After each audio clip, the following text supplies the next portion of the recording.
and receive the paradise. I am able to enter the paradise. میں قریب ہوں کہ جنت میں چلا جاؤں. آپ نے اگر دنیا کے اندر کوئی گڑبڑی کی ہوگی، اللہ کے نبی علیہ الصلوۃ والسلام نے فرمایا، اپنے صحابہ سے کہا کہ میرے صحابہ اتدرون من المفلس، جانتے ہو کہ میری امت کا مفلس کون ہے؟ صحابہ کرام نے کہا کہ اللہ کے نبی، لا درہم ولا متاع، جس کسی کے پاس پیسے نہ ہو، بینک بیلنس نہ ہو، دینار و درہم نہ ہو، ہم اس کو یتیم مانتے، ہم اس کو مسکین مانتے، ہم اس کو غریب مانتے.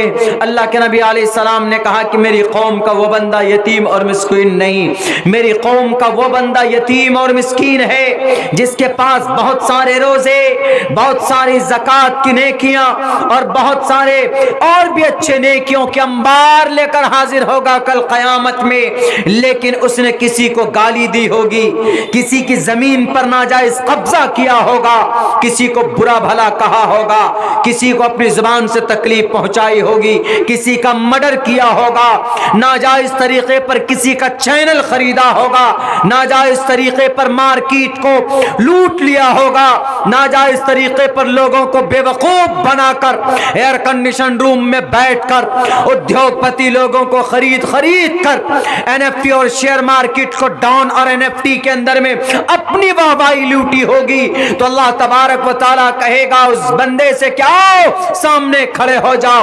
یہاں تک کہ بے سینگ والی بکری پر اگر سینگ والی بکری نے آکرمن اور حملہ کیا ہے تو کل قیامت میں اس سینگ والی بکری سے بھی حساب و کتاب ہوگا کہ تم نے بے سینگ والی بکری کو کیوں مارا تھا.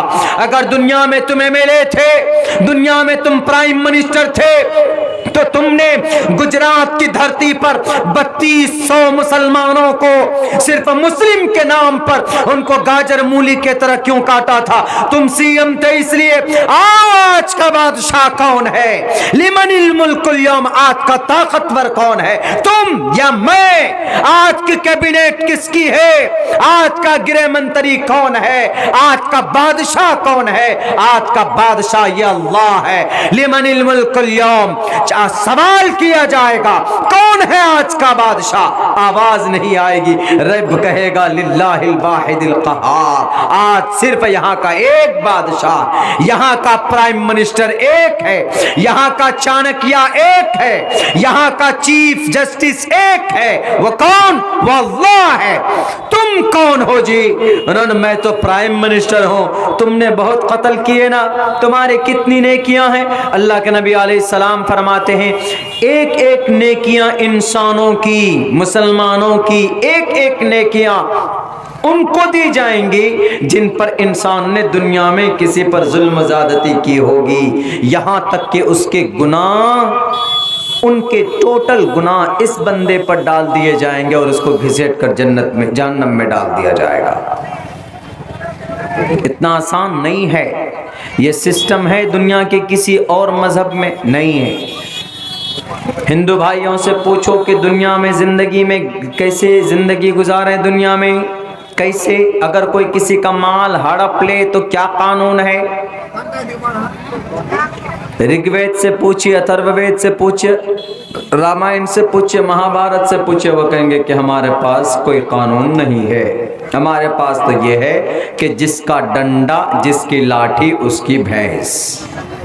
جو جتنا بڑا دبنگ اس کی اتنی ہی حکومت. کیا کوئی قانون نہیں ہے ایشور کے طرف سے؟ وہ کہے گا کہ نہیں، بس صرف مرنے کے بعد پاپس شاستے پرپ شانتی یم روپم بھینکرم، یمراج آئے گا، اچھا انسان ہوگا، اچھی آتما ہوگی تو اس کے آتما کو لے کر آسانی کے ساتھ اس کے آتما کو لے کر جائیں گے، اس کو سورگ میں یا نرک میں ڈال دیں گے. لیکن اگر کوئی بری آتما ہے، یم روپم بھینکرم، تو اس کی آتما کو کھینچتے سمے ہی، لیتے سمے ہی اس کو تکلیف ہوگی، لیکن اس کو لے کے جا کے نرک میں ڈال دیں گے. باقی اور کچھ کل قیامت میں کچھ نہیں. یہ صرف نظام ہے. اما عائشہ صدیقہ رضی اللہ تعالیٰ عنہ فرماتی ہیں من ادعا ما لیس لہ فلیس منا، جو کسی ایسی چیز کا دعویٰ کرے جو اس کی نہیں ہے، اللہ کے نبی فرماتے ہیں کہ فلیس منا، وہ ہم میں سے نہیں۔ دو حقوق ہو گئے، ایک اللہ کا حق اگر آپ ادا نہیں کرتے ہیں تو اللہ ہو سکتا ہے کہ اپنے فضل سے آپ کو معاف کر دے، لیکن ایک کس کا حق؟ ایک انسانوں کے حقوق ہوتے ہیں، بندوں کے حقوق ہوتے ہیں۔ آپ نے کسی کا پیسہ لیا تو you have to pay to them، ان کو ادا کرنا آپ کے لیے ضروری۔ اگر آپ نے دنیا کے اندر میں اگر کوئی گڑبڑی کی ہے، دنیا کے اندر میں اگر آپ نے الٹا سیدھا کیا ہے، میرے بھائیوں کبھی نہیں ہو سکتا۔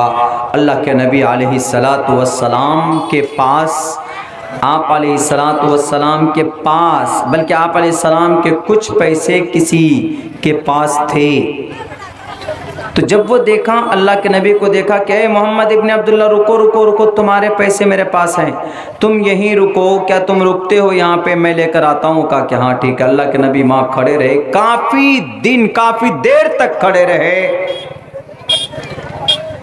اور وہ شخص پھر بھول گیا، جانے کے بعد کافی ٹائم کے بعد لے کر کے آیا، اللہ کے نبی علیہ السلام کو دیا، کیونکہ محمد رسول اللہ جانتے تھے کہ اگر رہ کر میں چلا جاؤں یا یہ چلا جائے گا، میرا حق ان پر ہوگا، کل قیامت میں جہاں آدمی ایک ایک نیکی کے لیے ترسے گا، وہاں پر میں اس کی نیکی لوں اور پھر یہ پریشان ہو وہاں پر۔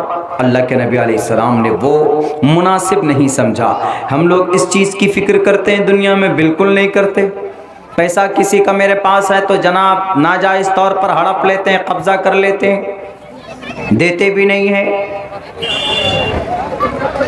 یہ دنیا کا سسٹم، دنیا کے اندر میں جتنا ظلم کرنا ہو کر لو، لیکن مرنے کے بعد جیسی آتما نکلی، روح قبض ہوا آپ سے، رب کا دور شروع ہو جاتا ہے۔ پھر دور تو یہاں پہ بھی ہے رب کا، رب کے ہی حکم اور رب کے ہی فرمان، رب کی ہی مشیت سے ہم لوگ جی رہے ہیں، لیکن باضابطہ کھلے عام یہاں ہم دیکھ نہیں سکتے۔ اللہ کا کیا حکم ہمارے ساتھ آتا ہے ہم نہیں دیکھتے، دیکھ نہیں سکتے کہ اللہ تبارک و تعالیٰ کا کیا قانون نافذ ہوا ہے، ہم فرشتوں کو نہیں دیکھ سکتے۔ لیکن مرنے کے بعد تو ڈائریکٹ موت آتے ہی، بلکہ موت آنے سے چند لمحہ پہلے سب کچھ دکھنے لگتا ہے۔ اسی لیے دنیا کے مسلمانوں، اتنی اچھی خوبصورت سسٹم، قانون، شریعت اللہ نے ہمیں اور آپ کو دیا ہے، اس کو خدا کے واسطے اس پر عمل کرو،